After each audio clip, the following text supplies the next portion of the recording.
বন্ধ করে যাচ্ছি আর এই মতো অবস্থায় আমি দুটো ছেলে পেছন থেকে এসে আমার হাত থেকে থলিটা কেড়ে নিয়ে চলে গেল। আমরা ভাবলাম অ্যাক্সিডেন্ট হয়েছে, তারপর আমি তাড়াতাড়ি ভাইটাকে পাঠালাম যে দাঁড় তুল। তখন ও তুলে দাঁড় করালো, যে তারপরে দেখছি যে ওর ব্যাগটা পাওয়া যাচ্ছে না। ভর সন্ধ্যাবেলায় দুঃসাহসিক ছিনতাই, দোকান বন্ধ করে স্কুটি করে বাড়ি ফেরার পথে দুই দুষ্কৃতী স্বর্ণ ব্যবসায়ী সোনা গয়না ভর্তি থলি নিয়ে চম্পট দিল। ব্যাপক চাঞ্চল্য দুর্গাপুরের কাকসার পানাগড় বাজার এলাকায়। দুষ্কৃতীদের খোঁজে তল্লাশি শুরু করেছে কাকসা থানার পুলিশ।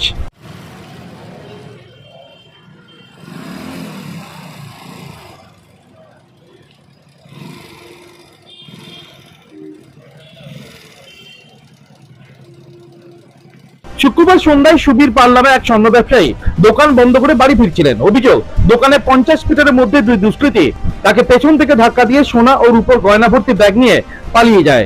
ব্যবসায়ীর দাবি, ওই ব্যাগের নগদ 30 থেকে 40 হাজার টাকার মতো ছিল মূল্যবান জিনিসপত্র। আমি দোকান বন্ধ করে বাড়ি যাচ্ছিলাম, আমার জুয়েলারি দোকান। ও বন্ধ করে যাচ্ছি আর এই মতো অবস্থায় আমি দুটো ছেলে পেছন থেকে এসে আমার হাত থেকে থলিটা কেড়ে নিয়ে চলে গেল।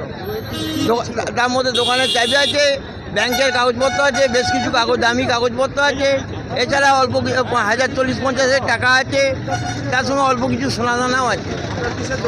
সোনার উপর বাড়ি আছে মাঠ পাড়া, এই সন্ধ্যেবেলায়।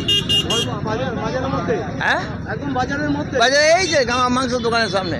খবর পাওয়া মাত্রই কাকসা থানার পুলিশ ঘটনাস্থলে ছুটে আসে। শুরু হয় দুষ্কৃতীদের খোঁজ। পানাগড় বাজারে সিসিটিভি ফুটেজ দেখে দুষ্কৃতীদের শনাক্তকরণের কাজ শুরু করেছে পুলিশ। আমরা দোকানদারি করছিলাম, দিয়ে আমরা ভাবলাম অ্যাক্সিডেন্ট হয়েছে, তারপর আমি তাড়াতাড়ি ভাইটাকে পাঠালাম যে দাঁড় তুল। তখন ও তুলে দাঁড় করালো, যে তারপরে দেখছি যে ওর ব্যাগটা পাওয়া যাচ্ছে না। এরপরে ব্যাগটা খোঁজ করার জন্য তখন আবার থানাকে ফোন করে এবারে থানার সঙ্গে এবারে যখন কি যোগাযোগ করছে, আমরা এটাই ভাবলাম যে অ্যাক্সিডেন্ট হয়েছে, কিন্তু ছিনতাই হয়ে গেল। হ্যাঁ, কিন্তু এটা চিন্তায় হলো, আমরা কেউ বুঝতে পারেনি যে এরকম চিন্তা। ভোর সন্ধ্যাবেলায় দুঃসাহসিক এই চিন্তার ঘটনায় ব্যাপক চাঞ্চল্য ছড়িয়ে পড়ে পানাগড় বাজার এলাকায়। কাকসা থেকে অনুরাধা সংযুক্ত রিপোর্ট, খাঁটি খবর।